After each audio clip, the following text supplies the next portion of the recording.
Hello ji, अस्सलाम वालेकुम। Welcome to the altcoin updates. और आज मैंने बीटीसी अपडेट्स नहीं बोला है। अब आप कहेंगे मुबशिर भाई क्यों नहीं बोला है? क्योंकि देखो यार, 90% जो हमारी आवाम है ना, उनका पैसा सिर्फ और सिर्फ ऑल्ट कॉइन्स के अंदर है। और वो यही कहते हैं कि यार मुबशिर भाई, बीटीसी तो चलो ठीक है, हम उसका डम भी बर्दाश्त कर लेंगे, हमें पता है करेक्शन भी लेता है, लेकिन हमारा ऑल्ट कॉइन क्यों 40-50% गिर रहा है? हमारे पास तो इतने पैसे हैं ही नहीं ना कि हम बिटकॉइन खरीदें।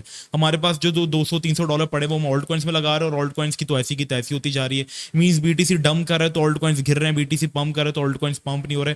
हम यहाँ पर क्या कर रहे हैं, तो आज की वीडियो में आपका भाई आपको बताने वाला है कि आपको यहाँ पे क्या करना है। ठीक है, दो चीजों को बस आपने नजर में रखना है, बाकी हर चीज को जो है वो आपने अवॉइड कर देना है। सबसे पहले यहाँ पे हम चार्ट ओपन करते हैं बीटीसी का ही।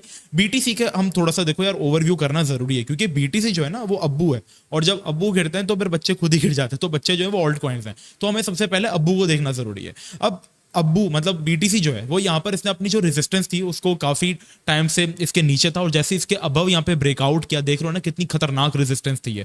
जैसे इसके अबव जो वो ब्रेकआउट किया, हमने देखा कल हमें रिट्रेसमेंट देखने को मिला, और यहाँ से बीटीसी वापस बाउंस और वहां से वापस जो है वो यहाँ से रिजेक्शन मिल रही है। तो यहाँ पे कहीं ना कहीं बीटीसी डबल टॉप पैटर्न भी जो है वो आपके पास फॉर्म कर रहा है। बट करंटली एक चीज लिख लो कॉपी में कि भाईजान, बीटीसी जो है ना वो 65 के को होल्ड करे। ठीक है, लिख लिया? ओके, अब चलते हम थोड़ा सा आगे। अब यहां पर आप कल एक चीज नोट की आपने, जब बीटीसी यहां से हमारे पास कितना से पंप हुआ, $61,300 से बीटीसी कितना पंप हुआ, 10%, 9% पंप हो गया। ठीक है, 67 के तक चला गया।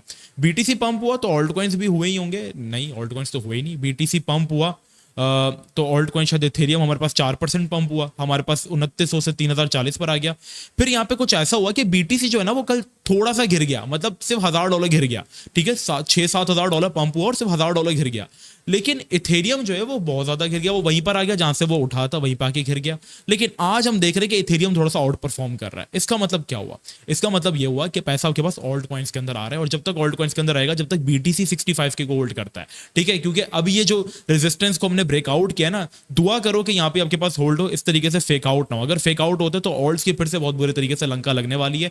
अभी हम ये ऑब्जर्व करेंगे बीटीसी गिर रहा है, इसके अगेंस्ट इथेरियम पंप हो रहा है। इट मींस कि ऑल्ट कॉइन, एक बड़ा ऑल्ट कॉइन, सबसे बड़ा ऑल्ट कॉइन पंप हो रहा है, तो पैसा जो ऑल्ट कॉइन्स की तरफ शिफ्ट हो रहा है। अब मैंने आपसे कहा था कि भाईजान आपको दो चीजों के ऊपर नजर रखनी है। सबसे पहली चीज है बीटीसी डोमिनेंस। ठीक है, बीटीसी डोमिनेंस आपको पता है मजीद मुसलसल पंप हुए जा रही थी। अब आज इसने इसको जो रेजिस्टेंस इसको ब्रेकआउट किया, कौन सी?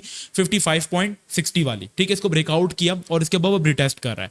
सो व्हाट वी वांट, हमें चाहिए कि बीटीसी डोमिनेंस, आज का दिन आप रुक जाओ, आज के दिन देखो, मार्केट को ऑब्जर्व करो, कल ट्रेड करना। वीकेंड्स में ऑल्ट कॉइन्स में मोमेंटम आता है। ठीक है, ये चीज याद रखना, क्योंकि बीटीसी स्टेबल रहता है। रीजन ये है, आपके पास स्टॉक मार्केट फिर एसपीएक्स का काफी बड़ा रिलेशन है बीटीसी के साथ, तो उस वक्त बीटीसी होल्ड करता है। तो अब यहां पे क्या है, बीटीसी डोमिनेंस अगर अपनी सपोर्ट होल्ड नहीं कर पाती और इसके नीचे क्लोज कर देती है, क्योंकि देखो ना, अगर डेली में तुम जाके देखो, डबल टॉप जरूर फॉर्म करिए बीटीसी डोमिनेंस का गिरना जरूरी, लेकिन यहां पर ये रिटेस्ट करिए, क्या पता breakout, retracement and then pump और ऑल्ट कॉइन्स फिर से गिर जाए। क्योंकि ऑल्ट कॉइन्स का तो कुछ हो ही नहीं रहा ना। बीटीसी 7000 पंप हुआ, ऑल्ट कॉइन्स 2-3% पंप हुए। बीटीसी $1000 गिरा, ऑल्ट कॉइन्स 10% गिर गए। तो फायदा क्या हो रहा है भाई हमारा? इसलिए एक चीज, एक सजेशन भी है, देखो अभी मैं पता है क्या कर रहा हूं, अभी मैं ट्रेडिंग करवा रहा हूं सिर्फ और सिर्फ KuCoin के ऊपर, अपनी प्रीमियम की आवाम को भी। और वहां पे अल्हम्दुलिल्लाह कल बीटीसी गिराना, हमारी ट्रेड हिट हो गई, टीपी हिट हो गई हमारी अल्हम्दुलिल्लाह, और हम लोग ने 6-7% प्रॉफिट बुक कर लिया। By the way, if you guys want to join our premium group, आप को नीचे डिस्क्रिप्शन में व्हाट्सएप नंबर मिल जाएगा, उस पर आप कॉन्टैक्ट कर सकते हैं। ठीक है, तो यहां पर क्या है, अब देखो बीटीसी डोमिनेंस जो है वो सपोर्ट ले रही है। अब मैं चाहता हूं कि सपोर्ट लेने में नाकाम हो जाए। अगर सपोर्ट लेने में नाकाम होती है और ये डोमिनेंस इसके नीचे आ गई, तो फिर ये सीधा फॉल कर सकती है आपके पास लाइक 5.2 से 55% तक, और ये ऑल्ट कॉइन्स में मोमेंटम जो है वो शिफ्ट होगा। बीटीसी जो है वो अपनी सपोर्ट को होल्ड करे। ठीक है, और तीसरी और आखिरी चीज that is Ethereum USDT. Ethereum ने माशाल्लाह से काफी टाइम से सपोर्ट को होल्ड किया था, और अगर इथेरियम इस सपोर्ट को तोड़ देता है ना, तो मेरे भाई ऑल्ट कॉइन्स का बेड़ा गर्क हो जाएगा। ये जो 40-40, 30-30% गिर रहा है ना, ये 80% गिर जाएंगे। ठीक है, तो इथेरियम की ट्रेंड लाइन सपोर्ट, ये डिमांड जोन और ये ब्रेकआउट बहुत प्यारा है। सो आज का दिन मैं आपसे कहता ना कि ऑब्जर्व करना, आज का दिन आपसे ये देख लो कि क्या इथेरियम इसके अबव सस्टेन कर पाता है या नहीं, या बीटीसी ने अगर थोड़ी सी मैनिपुलेशन की तो ये गिर जाता है। अगर ये बीटीसी के अगेंस्ट इस जोन को अपना जो है वो यहाँ पर रुक रहा है ना, खुद को यहाँ पर सस्टेन कर रहा है खुद को, तो इट मीन्स कि रिट्रेसमेंट के बाद अगर इथेरियम ने यहाँ से बाउंस पकड़ा, तो आपका ऑल्ट कॉइन इंशाल्लाह जरूर पंप होगा। बस दो चीजें नजर में रख लो, बीटीसी डोमिनेंस इसको अपनी सपोर्ट जो है ये वाली वो तोड़नी है। अगर ये तोड़ती है तो ये सीधा फॉल करेगी, ये फॉल करती है, बीटीसी अपने सपोर्ट जोन को होल्ड रखता है, तो फिर आपके पास इथेरियम में बहुत अच्छा मोमेंटम जो है वो बिल्ड होगा। अगर इथेरियम में मोमेंटम बिल्ड हुआ तो एक ऑल्ट कॉइन है जो अपनी नजर में रख लेना, दैट इज इथेरियम फाई। और इथेरियम फाई जो है वो इसकी डिटो कॉपी है। जिस तरीके से इथेरियम की मूव आएगी इथेरियम फाई उस तरीके से जो है वो जा सकते हैं। करंटली मैं ये देख रहा हूँ कि इथेरियम फाई जो है वो एक अच्छे डिमांड जोन के ऊपर बैठा हुआ है। एक छोटी मोटी ट्रेड, देखो मैं स्कैल्पिंग नहीं कर रहा हूँ, ठीक है, मैं खुद बताऊं तो, लेकिन ये छोटी सी ट्रेड है, लोग पता है क्या करेंगे, सारा सारा पैसा लगा के होल्ड करके बैठेंगे। अबे भाई स्कैल्प दे रहा हूँ, स्टॉप लॉस के साथ जाया करो। इसके अंदर क्या है, ब्रेकआउट भी देखने को मिल रहा है, ठीक है, डिमांड जोन भी अच्छा, तो इसी डिमांड जोन के नीचे स्टॉप लॉस लगा लो। बहुत ही 2% का स्टॉप लॉस बन रहा है और तुम्हारी एक ऐसी ट्रेड है जो 2% रिस्क और तकरीबन तुम्हें 30% तक का रिवॉर्ड दे सकती है।